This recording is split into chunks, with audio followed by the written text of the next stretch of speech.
Welcome friggin' back to the Boys in Motion podcast. Brian just got back from standing on the roof of the world, or Africa, let's say.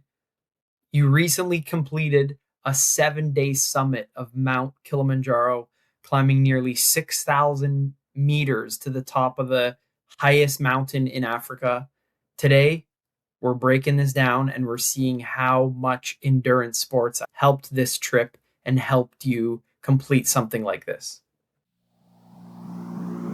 One, two, three, four.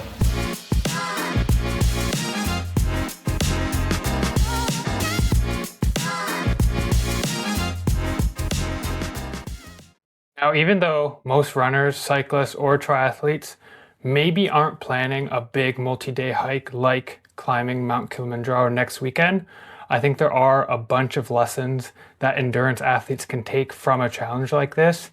That multi-day fatigue, pacing, nutrition, mental toughness, the list goes on, and it goes way beyond just what we're normally doing with racing. So today we're going to dive into what Brian experienced up there at the top of the world, as Tyler mentioned, and what athletes can learn from this kind of experience.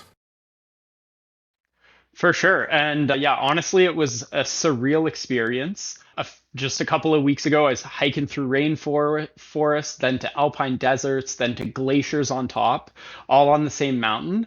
Summit night was definitely a feat of endurance. We started around midnight, and by sunrise, 7 hours later, we were standing on the top of Kilimanjaro. It was definitely a hard thing to do, maybe not the hardest, and we can dive into some comparisons with what are some things that are relatively as difficult, but it was definitely one of the coolest things I'd ever done. And it was, by all measures, a feat of endurance for sure. So yeah, I'm excited to dive in and break the whole experience down. That's wild. First of all, welcome back. You were friggin' missed. Feels like forever ago that you were back on the pod, but man, we're happy to have the trio back and excited to dive into this. I guess step Sorry, one. it's great to be back, Tyler. And I just have to give For you sure. and Andrew both a round of applause for all the progress, all the great interviews that happened on the pod. I was gone 3 weeks total, so three great guests when I was away. Listened to them all while I was away. And it was also amazing to see all of the content push and the crazy things that were built during my time away. It felt like you guys made a year of progress in 3 weeks, and I'm super excited for the night shift 5K, as are most people in Niagara. So kudos to you both. If I could give you a thumbs up on Strava for all of that effort, I certainly would. Well, we have to keep one of the boys proud. You know how it is. Yeah, we've been quite busy. But on the topic of the guests, we had Dennis on the pod, and one of the big things and takeaways was his why with running. So I think that's a great place to kick it off for this episode, is just why Kilimanjaro? Where did this idea come from, and why did you decide that this was a challenge that you wanted to tackle? Yeah, for sure. Great question. And I think the why is always, an important place to start because it really justifies the effort. The main reason that the Rascal and I went and tackled this big feat during our honeymoon and dedicated a large portion of our honeymoon to this effort was actually in honor of her late grandmother. She had tried, and unfortunately, on a few days in, got turned around. And we'll get into kind of some of the measurement that the guides are taking of vital signs and that sort of thing. Anyways, she got turned around before she could push for summit.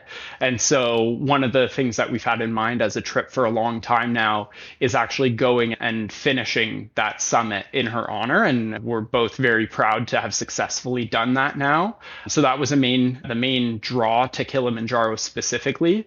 But her and I love being outdoors. We love hiking. We love like those multi-day excursions, either backcountry camping or doing like multi-day hikes. Highlights were like doing this similar kind of thing, similar types of elevation days in the Adirondacks. We've always loved those trips, and this seemed like the logical next step. And yeah, it was a big enough adventure to aim our honeymoon at. And that is exactly why we went for this, seemingly massive feat. That is Wild. Yeah, I know it because it's part of the Seven Peaks, correct?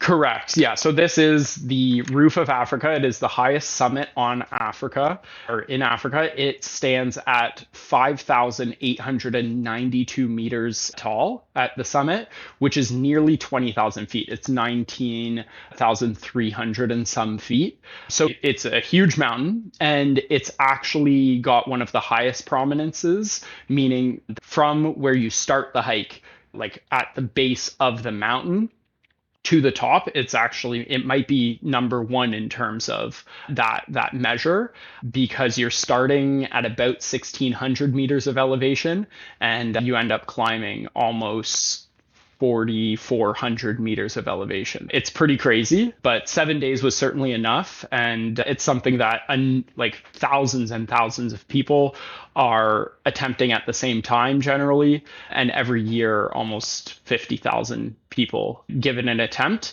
but not everybody makes it. I'm proud enough to say that both the Rascal and I did reach summit, along with Curtis, the third member of our climbing group. And then we also had a team of porters, guides, chefs, and others. I think we were a group of 16 total, but 13 support and guides and porters. And they're really doing most of the work.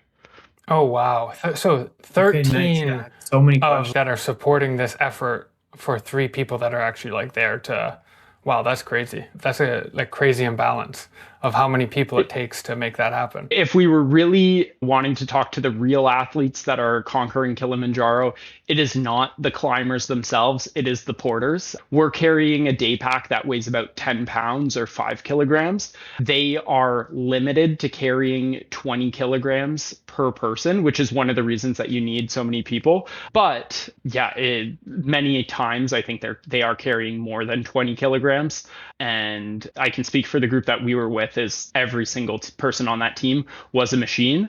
We actually ended up having one guy drop out because he was suffering from pneumonia on day 2. It was actually our lead guide. So he left the morning of day 3, but the rest of the 12 continued, and they were as young as 17 years old. There was a young guy, 17 years old. It was his first trek up Kilimanjaro. So it was his first time ever as a porter. Yeah, some crazy men and women doing that job.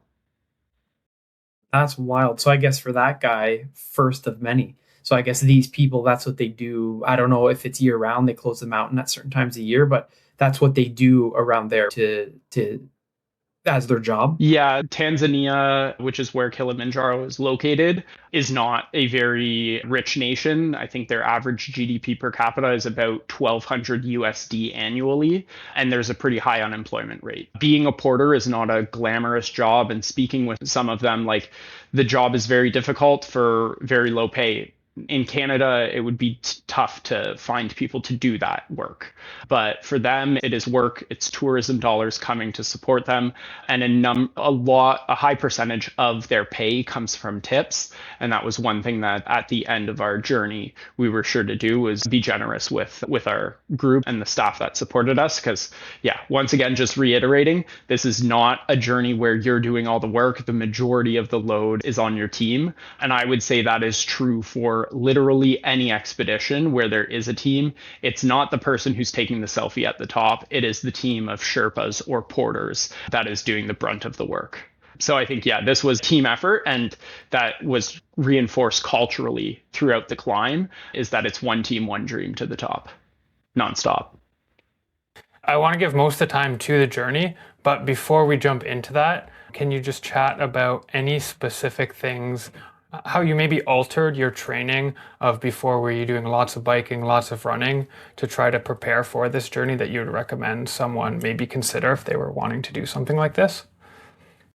Yeah, that's a great question. And I think the overlap between power hiking, trail running, and like alpinism and mountaineering, and this is really like the largest hike in the world. I don't want to really call it alpinism, but the overlaps are substantial. But like anything, you wouldn't do an Ironman without hopping in the pool at least once or twice.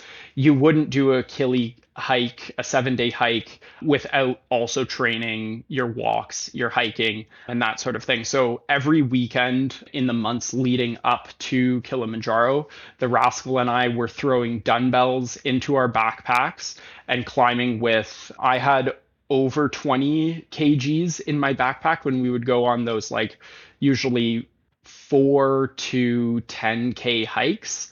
So I was doing quite a bit of weight in the pack, way more weight than I ended up doing on the trail itself. But I think that really helped, just getting used to having a load, hiking with a load, getting used to even just like searching for good foot and grounding. Like, those are skills that you build up over time. And without that, it would definitely be difficult. Climbing and descending as well is super tough on your body. So being prepared to do that, we were chasing elevation here in Niagara, going up and down the same hills as much as we could.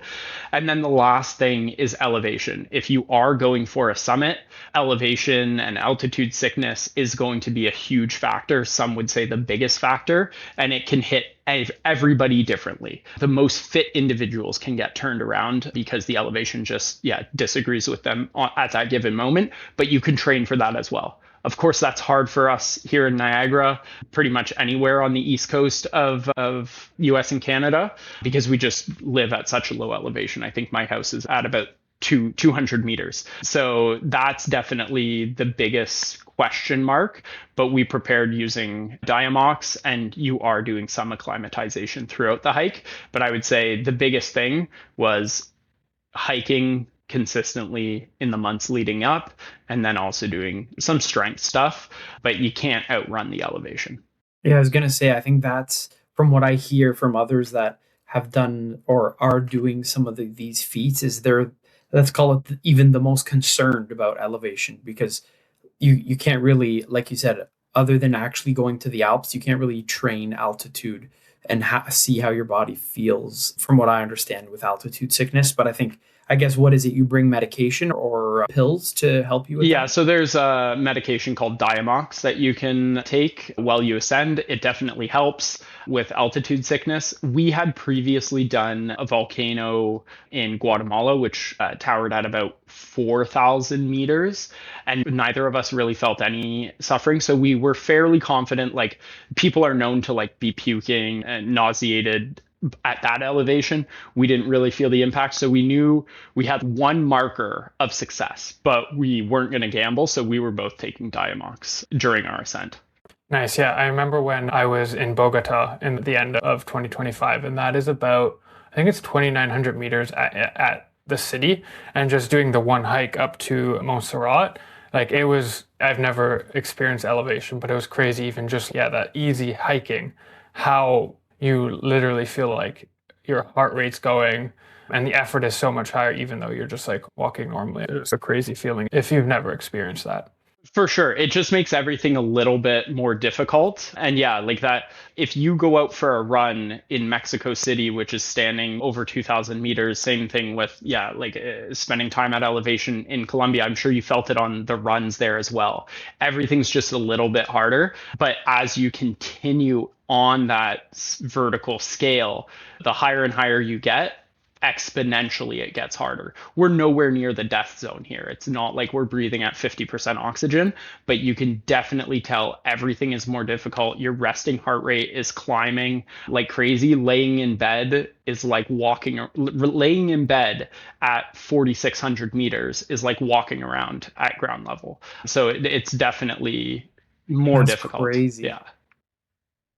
Oh yeah, didn't you show us a picture where you back at regular elevation and your resting heart rate was like in the Yeah, 30s? so after I got back and had a night in a proper bed at lower elevation, like after the climb, I saw my lowest heart rate ever. I forget if it was like 35 or something like that overnight, which is, yeah, pretty low, very low for me.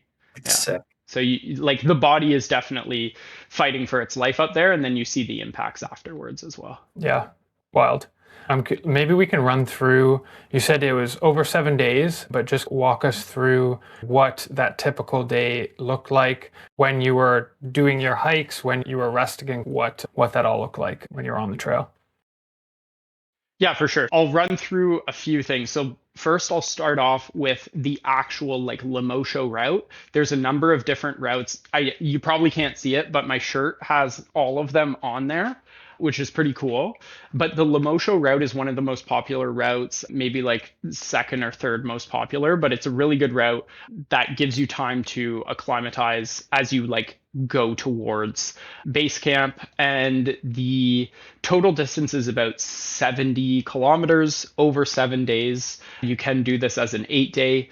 And when done as an 8 day, the success rate is usually like just above 90%, but like around 90%. The day one was like very much a rainforest hike, not super long. We got picked up at around maybe 9, 10 a.m. And we went to the gate, registered because it's in a big national park. And it was a very short day, maybe 3 hours of hiking or so. And when you get to camp, the porters have already zoomed by, they're racing by you. So camp is set up, you're able to eat. There's a mess tent that is set up, and you can also just lay down. In the evening, there was always a briefing on what we would do that next day. We would generally wake up between 5:30 and 6:30, and we would be hiking 1 hour after we'd wake up. So we'd have to pack up our individual stuff inside the tents. The porters would take care of like moving our overnight bags and also taking apart and setting up camp. And then we also had a chef on our team who would provide hot breakfast and hot dinners, but sometimes not hot lunches. Usually we just like do hike throughs. And yeah, so the days would vary between 5 kilometers or so to as long. I think our longest day was about 12 kilometers. Day two was a really long day, although we weren't super high yet. It was an incredibly long day. And after day two, we were at maybe like 3,000 meters.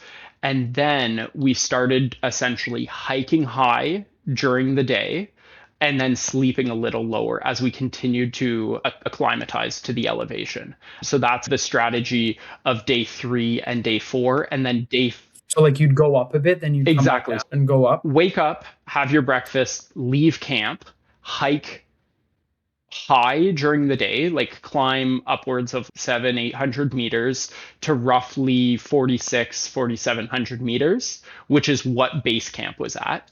And then we'd come back down the mountain, maybe by 500 meters or so, and then we'd sleep there.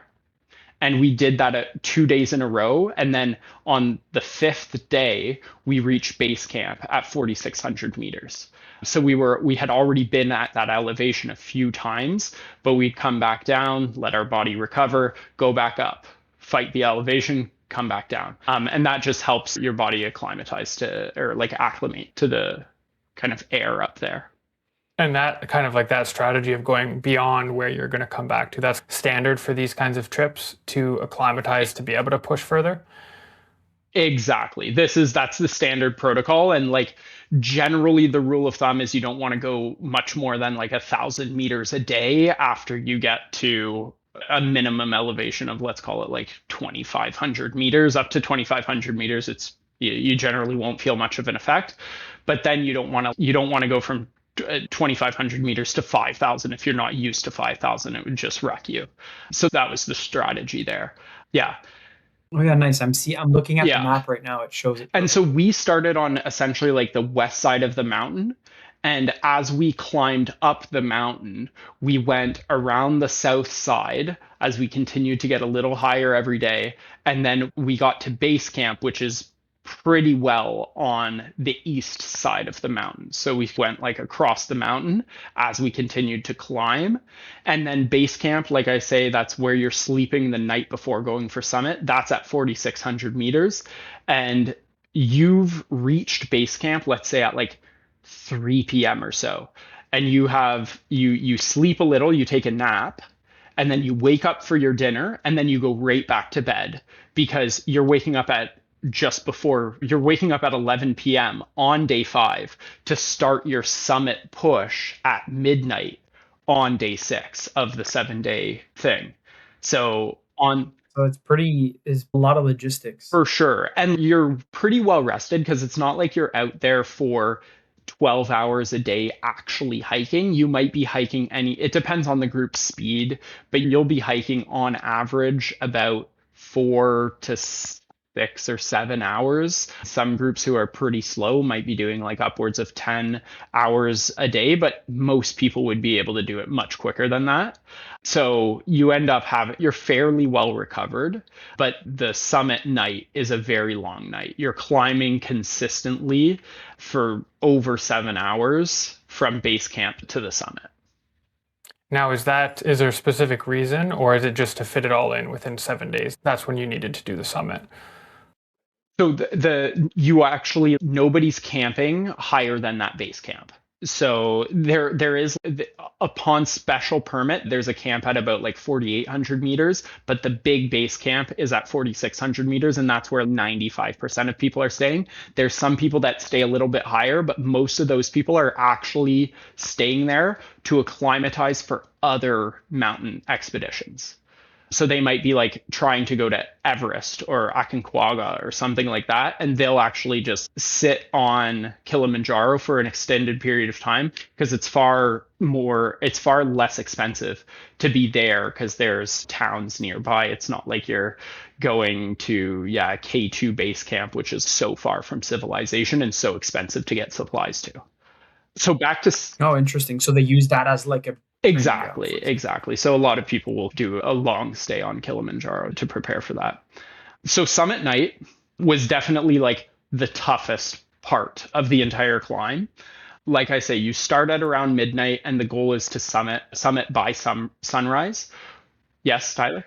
Okay, leaving at midnight, how did that feel? Was that like a race morning feel? Bring me through that feeling. I feel like it's pretty It awesome. was definitely a race morning feel. That is a good point. You're excited, but there's also the regular nerves in the air as well. People are questioning a little bit like, can I That's do it? Which is awesome. similar to, can I hit my pace for the race? All of those thoughts and feelings are going through your mind. And at this point, I was feeling okay, but the third member of our group was quite nauseous. We weren't sure if it was food or altitude or a combination of both, but he was nauseous and he had puked right after dinner on the night of day 5. So, like hours before we're waking up for summit. And on the summit push, within the first hour, he had puked again. So, we were quite concerned. And we are going up as a team. It was like 1-to-1 porter to like paid climber. And so we had 3 summit porters with us, as well as the 3 of us. And we were going at his pace because we're going up together as a team. So for that reason, it wasn't incredibly taxing on like my aerobic system. Couldn't I was drop still off. in zone one, You zone can two. friggin' No, drop. not a race. It's one team, one dream. And that's reinforced into you quite a bit. But I'll tell you about when we did drop him because the rascal had other things in her mind.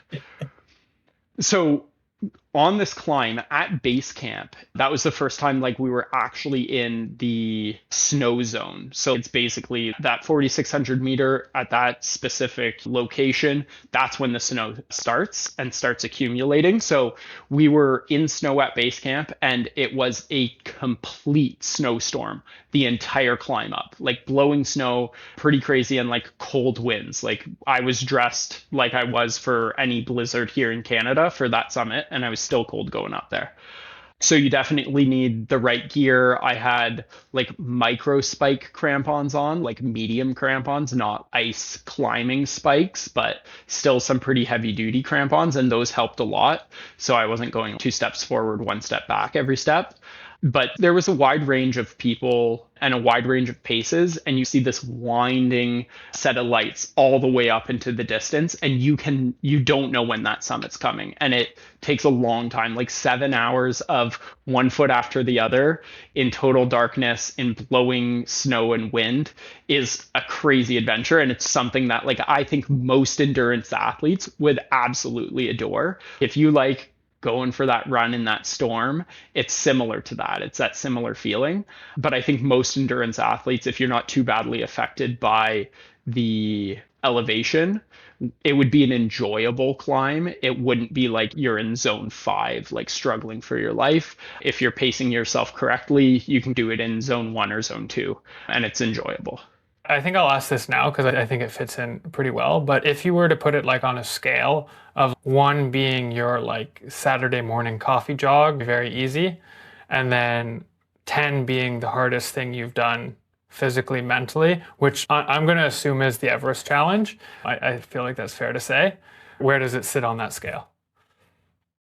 Yeah, I think the intensity is pretty low. I would think maybe for some people the intensity would be quite high, but as an endurance athlete, like you're used to putting your heart rate at an uncomfortable spot for a long period of time, and you're just like mentally able to push your limits.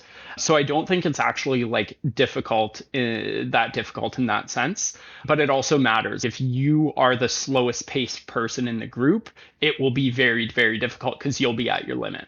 Luckily, I was not. So I would rate this similar to the BIM rides, where, at the end of day 2, but it's if you did 5 days of BIM rides straight.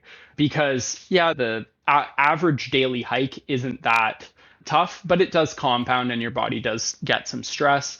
The overnight is like a very long and grueling set of exercise, but it's not as hard as like threshold work. It's not as hard as a marathon. It's not as hard as marathon training, but it would be relatively similar to one of those tough weeks of marathon training.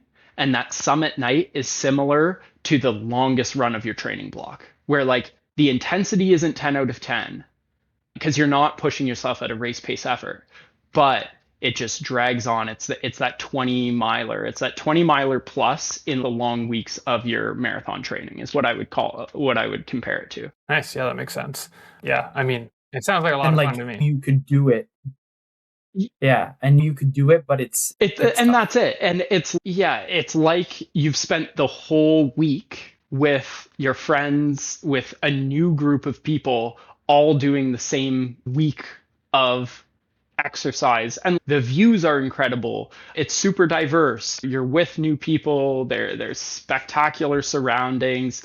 You're able to there were times where we were like properly bouldering at like a very low grade with not much exposure, but you're bouldering a little to get up the mountain. There's times where you're just like able to walk in very open flats. So it's very diverse, but I would say it's relative to those big training weeks. And that summit night is if you woke up at midnight and you did your 20-mile long run. And it was very fun, very rewarding to get to the top. But because you're at such an elevation, and for us, because the snow was blowing and we were in the clouds, we didn't get a proper sunset. There wasn't like that time to sit back and relax and just enjoy that much because it was hectic up there. We scrambled for a picture at the peak, and then we had a few minutes of just like reprieve and calm silence, congratulating one another. And then we were rushed down by the porters because you don't want to spend too long up there, because as you spend more time there, it gets riskier and they want you to descend so that you're safe. Because at base camp, they know Oh, they can interesting. helicopter evac you if something really goes wrong. But if you're at the peak, the risk is just increased. And there's a lot of people that are really suffering up there. And you saw some people essentially getting dragged up by 2 porters just so that people would reach the peak like they paid for. Regan and I were not those people, but on the descent, we actually dropped. Curtis went down with 2 of the porters while Regan and I blasted ahead and essentially ran down the mountain with just one of the porters. And yeah, porters will offer to carry your stuff and all of that, but both Regan and I kept our bags on, and that was like another sign of just strength between the two of us. Of we Friggin' felt really awesome. good, but we were also pacing off somebody who was in a hurt locker. And also, were you like, did you feel like you're making it sound like you were in a rush to get down? Does that make sense? not a rush to get down. It was more so fun. Like we were sliding down on our butts if there was like a section of like clear snow that we could do that on. I It mean, was yeah. fun. But like when you're at the summit and like it's blowing crazy wind, it's not like comfortable. It's not that comfortable being up there. So we were like happy to descend, and it got super hot on the way down because you're in these huge, essentially bowls of snow where everything's reflecting at you. So I had 4 layers up top, 4 layers on the bottom on the way up. And I had to strip down to just my base layers on the way down. And I was still pretty hot on the descent. So that was super fun. Now, descending, I think personally, was the toughest part on my body. It's what I felt the most in the days following the climb was my calves from bracing myself on the descents. My knees weren't too bad, but I think that's also a product of training properly, doing all those hikes with weight. But my calves definitely felt like the bracing and the impact of bracing myself, basically falling down. Yeah, it was like 4,000 meters of descent between the summit and the like the ending gate over 2 days. So that was a lot. Okay, so it was five days to the peak essentially, and then two right down, just slip and slide right down. Yeah, basically it's 5 days to base camp. The night of day 6 is your total ascent, where you're actually probably doing the most in one day of ascending. And then it's 1.5 days all the way back down. So the descent comes quick and it's very tough. And I can understand that like people find that really brutal. Most people, I think, would say the summit night is the hardest. Regan and I felt like the descent was very difficult as well. Yeah, I think that makes sense. I think same with like races or stuff. Like you think net downhill or downhill things is perfect, but if you haven't trained just that specific way, that is really I find grinding uphill is like if you have fitness, grinding is easier than just like free falling. So that makes sense. I would love to Yeah. hear now that you've had a few days post trip. I mean, you're pretty freshly back, but what would you say are some of the biggest lessons and takeaways that you've come from doing this thing that is, I would say, very different than the normal endurance activities that you do? Yeah. One thing is to chase these different kind of titles and endurance affiliated activities. I think one of the great privileges of being a trained endurance athlete is you've built this great base of fitness, but it's not only for the discipline that you practice day in, day out. Able to do these other things that are rewarding, hiking, like bouldering, doing alpinism, skiing, whatever it might be, but test yourself in these other disciplines, expand the things that you do, because this fitness, it crosses over to so many other things. And so, yeah, use that privilege that you've built in endurance sports to tackle other cool achievements. And I think yeah, like being outdoors, doing these really long efforts that maybe aren't as intense as a proper race are very rewarding. And you can do it with people who maybe aren't as fit as you as well. So I think that's one thing. The other thing is anytime you're doing something outdoors where you're in the elements, is be prepared for the worst case scenario.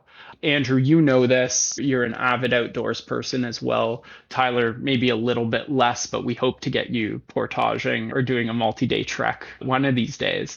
But you can't plan for the best case scenario. That's when you get in trouble.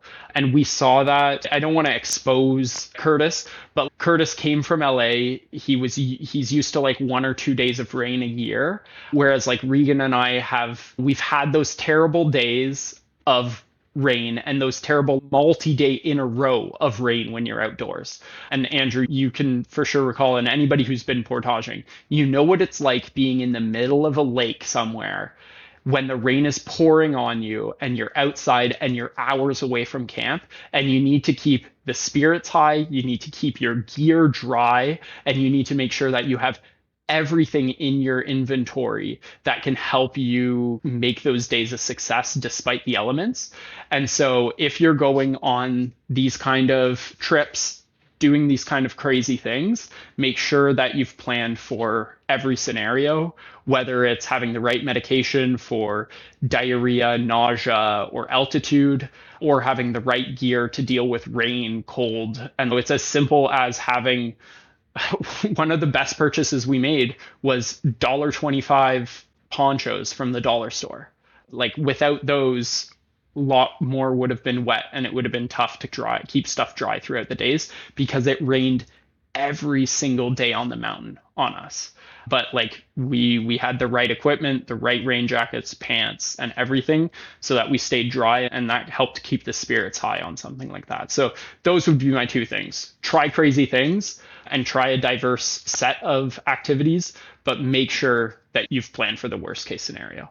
I'll take that into my trail running world. Yeah, I think it correlates to that as well. Like you see a lot of brochures and items for races is get prepared for, like you said, for the worst, not really just your best day, but the worst as well. One other question I had for you, get to nutrition, is I had, and I guess this is before slash we're getting into this chat time, this fun time, strangest food that you ate on the mountain. And also I'm just curious about, were you looking at like doing carbs per hour? How was your fueling strategy day to day? So these are great questions. I guess the last question was takeaways, and I'll start with my first response to your question, which is about, yeah, consumption. It was actually hydration, which was drilled into us the most. Because as you go up in altitude, you need to consume a ton of water. Can you guys guess how much water I consumed? So there was one day specifically right before summit that I was not feeling the best. I was suffering a little bit from, yeah, an upset stomach and a little bit from diarrhea concerns. And part of that is like you're risking more dehydration. Can you guess how many liters of water I drank on that specific day? I think it was day 5. Tyler, you're saying 7. Andrew? 7 liters.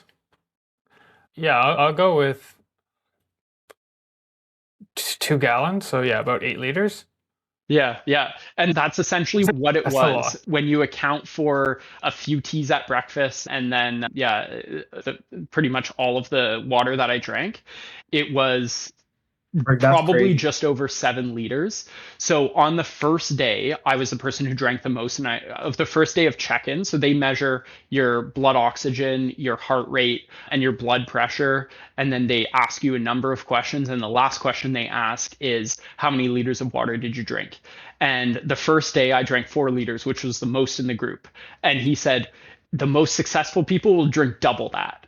And so my goal was to continue to drink more and more every day. So I went like Frig, 4 liters, 5 liters, six that's liters, sick. and then I was just saying like over 6. But I think on day 5, I probably drank about 7.5 liters of Wow. liquids. Most of it was just pure water. But it was crazy because you could actually feel a headache coming on. And if you chugged half a liter of water, 5 minutes later, the altitude headache went away. And that was with consuming so much water. So that's another takeaway is I'm going to, in this next block, really focus on drinking as much water as I can. Because on the mountain, I could feel my body improve when I moved from 5 liters a day to 6+ liters a day. Frig, And that's I'm buying nuts. an eight liter I might Camelback for long runs now, and I'm just gonna slurp away. Yeah. I'm Access to even be a thinking, real water. camel. Oh, go ahead. yeah, I'm even thinking like cycling, like how much more water I should be consuming while I'm cycling, I where saw it's at least a little easier. I saw these shirts, these, I don't know what brand it was, that they actually building, I think they're for like mountain biking, where they're building bladders actually into the jersey, where the That's tube nice. like comes from the jersey, that look Yeah. very nice. What Yeah. what was the access to water like? Were the Sherpas bringing it all? Was there places to be like filtering water? What was that situation? So we were drinking like river water from the glaciers above. And the majority of it, I think, was chlorinated. Sometimes on the colder nights, we would ask for boiled water, and then we would essentially be drinking that in the morning. And we could tell that was a little less filtered. But like they weren't using the same filters that you might buy at like an outdoor shop here. They were really just filtering for debris and then chlorinating it ever so slightly to kill everything. And that's pretty typical. There were rivers that they could draw from for every day until we reached base camp at 4,600 meters. The day before, they actually had to hike up all of the extra water, and you could see people coming back down to the camp prior to draw water and then just walking it up that full hike up to the base camp back and forth to keep base camp, yeah, hydrated. But they were really pushy on drink as much as you can. We will happily go get more water if we run out, because I think they're used to people trying to drink as much as they can. In terms of food, you asked what was the weirdest food. I wouldn't say there was necessarily anything weird, but I would say the crazy thing was that we were consuming fresh food, as in like fruits, vegetables, and meat up until like day 5 and 6. By day 7, it was like pretty basic. On the last day, it was just like, yeah, porridge and go, because we only had breakfast on the hill. But pretty much every day we were having, yeah, tons of mango, banana, all of these like heavy things that you wouldn't necessarily think to pack if you were going yourself. The porters were carrying all of this fresh produce and that. So that was wonderful. And yeah, we would have a soup every night. Popcorn to start our dinners was really nice as well. So it was pretty good, the food, the first few days, but it definitely got repetitive. And by the time you're at like base camp, it starts to get hard to stomach the food. One, just because of the repetitiveness, and two, inevitably at that elevation, you're just gonna start to feel a little bit, yeah, not right. And so you start to lose your appetite, but it is important to eat as much as you can, because I think I burnt 8,000 calories on that summit night day, where basically we were hiking for 14 hours. Okay, that's wild. That's nice. I mean, with chefs on board, you'd think you're getting steak and lobster every day, but I guess soup and beans Soup will and do. beans, but there was, yeah, like a curry with beef on like day 5. So they were definitely supplying us well with food. Now, to put a pin on it, and I think to wrap it up, I'd love to flip a question that I know you love asking people quite a bit. And this doesn't have to be strictly on the endurance aspect or anything, but I would love to hear what your rose, bud, and thorn of the trip was, like this trip of a lifetime, and what you would answer to that. So are we keeping this specifically to the Kilimanjaro endeavor, or are we talking about the whole trip? Because we also did safari and beach. Yeah, I think for this, do it. This is the trip of the lifetime that includes this trip. I think you can include the whole thing. Yeah, that definitely makes it more difficult. So I'm going to say that the rose was being able to do this trip of a lifetime with somebody who mattered so much to me, to be there with the rascal as our honeymoon, and to be tackling like this huge achievement together was just so rewarding as a couple, and just like reconfirms that like I've got the right partner in life, that like this is also what she would love to do. I think that's amazing. And like the fact that this was actually like her idea to do something like that just makes it all the more special. And seeing like both of us achieve that summit on that day was exceptional and a lifelong memory. The thorn was probably the fact that, one, we couldn't see the sunrise at all, and two, that it was raining the entire journey up.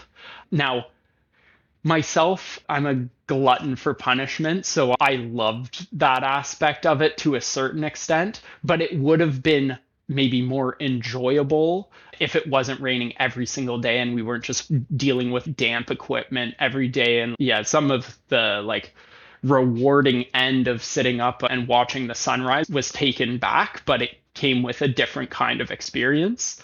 And the bud was the fact that now that I'm back in Niagara, back home, I'm really excited to get back to the grind. Like I've got those targets, the half marathon, Toronto Marathon weekend. I'm super excited and very motivated to get that consistency back, because I took the time that we were in safari, I took off completely from running. I squeezed in a run before, then we did this big Kili climb after the safari, and then I was beaching it where it was like very chill and didn't pull the running shoes out.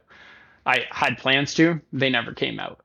But now that I'm back, I've already ran, I think, 22K in the few days that I've been back, and I'm just excited to get more mileage and start to actually get some fitness back. And so I think that's the bud is these next few months of training, whether it's like the roads opening up again for the bikes or getting good mileage in on the feet.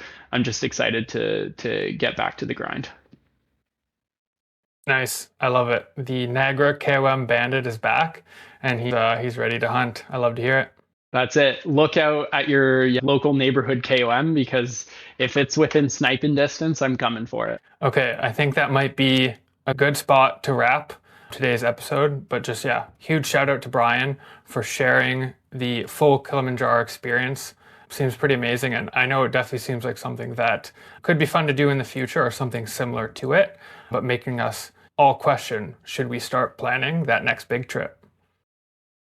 I think there might be a Boys in Motion alpinism trip coming up. That was one thing that I mentioned to the Rascal was we might not have another mountain in mind, but I can see myself and the fellas targeting a hill in the future. So keep me posted. Yeah, I think we need to go claim Mount Bim and call a mountain our own. I love it. If you enjoyed this episode, make sure you're following Boys in Motion on Instagram, subscribe to our podcast, and you know what to do. Share it to all the rest of the boys and girls out there. If you know someone who loves endurance sports and might want to tackle that next mountain, send this to them as well. Wonderful. Now, always remember when you're listening to us, we're just sharing our own experiences. We're not medical professionals. I'm not a professional climber or hiker or anything really. So if you're planning a big endurance challenge or in a big excursion, make sure you consult qualified experts and always prepare properly. So keep it moving, keep chasing big goals, and we'll see you on the next one.